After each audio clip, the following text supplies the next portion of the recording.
Le premier outil qu'on va voir, le premier outil Figma, c'est la frame. Donc la sélection, je vais rapidement passer parce que ça sert juste à sélectionner des éléments. Mais la frame, c'est un petit peu le point de départ quand on va créer un projet. Donc de savoir en fait en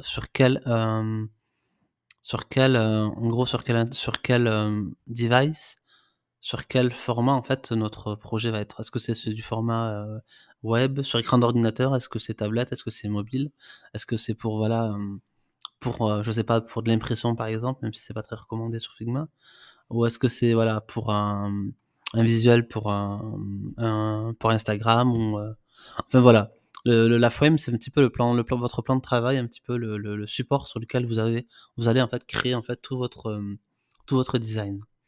Donc quand vous cliquez sur frame, en fait, on va vous proposer une liste de frames. Nous, ce qui nous intéresse, c'est desktop en fait, c'est les écrans d'ordinateur. Parce que comme on l'a vu, dans le module 2, en fait, on part toujours de l'écran le plus large, dans l'écran d'ordinateur, pour qu'en fait ce soit, on puisse ensuite, décliner sur un écran beaucoup plus, voilà, moyen, donc un écran de tablette par exemple, et pour aller jusqu'à un écran le plus petit et le moins large qui est l'écran de téléphone. Donc nous, ce qu'on veut, c'est, donc il nous propose plusieurs listes, mais celui que je vous recommande, c'est le desktop. Donc c'est celui-là, il fait 1440 de large. Donc quand on travaille sur un pour, voilà, sur du web design, le, mmh, la la, mmh, la largeur, ne peut pas être trop modifiée, mais par contre la hauteur, vous pouvez la modifier, vous voyez? Parce que du coup, au niveau de la hauteur, une fois que votre contenu dépasse l'écran, vous pouvez en fait, défiler l'écran quasiment jusqu'à, sans vraiment être limité. Donc vous allez pouvoir en fait, selon le contenu que vous allez y insérer, adapter la hauteur de votre plan de travail. Donc du coup, OK.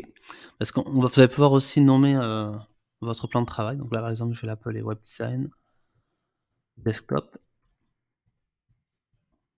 Voilà.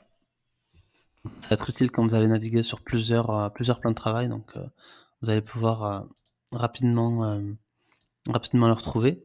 Vous pouvez sélectionner la frame et la modifier et changer l'emplacement. Vous pouvez la mettre où vous voulez. Vous pouvez faire une copie, par exemple. Donc si vous faites juste copie et que vous faites, paste, hop, ça va vous créer une copie de la frame.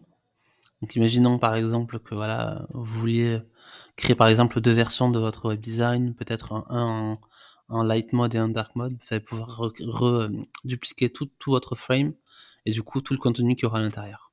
Donc là, il y a rien pour l'instant, donc c'est vierge. Petit raccourci, clavier utile, quand vous voulez, dupliquer un élément, vous faites alt, et vous allez cliquer sur votre élément et vous allez juste le déplacer. Vous voyez que là, si je le déplace, en fait, je garde pas vraiment de ligne, ça va pas être aligné à mon précédent, à ma précédente frame. Donc si vous appuyez sur shift, vous voyez que vous allez pouvoir l'aligner, en fait, c'est un petit peu magnétique, ça va vous permettre d'aligner vos éléments l'un à côté de l'autre. Voilà, et à partir de là, si vous voulez créer d'autres frames, dupliquer d'autres frames, vous pouvez faire commander, à chaque fois ça vous créera une frame, exactement avec le même espacement, par rapport à la précédente frame. Donc ça, c'est un petit peu, hop, les, toutes les, tout ce que vous allez pouvoir faire, hop, en sélectionnant une frame, et donc du coup, on va pouvoir passer au prochain outil.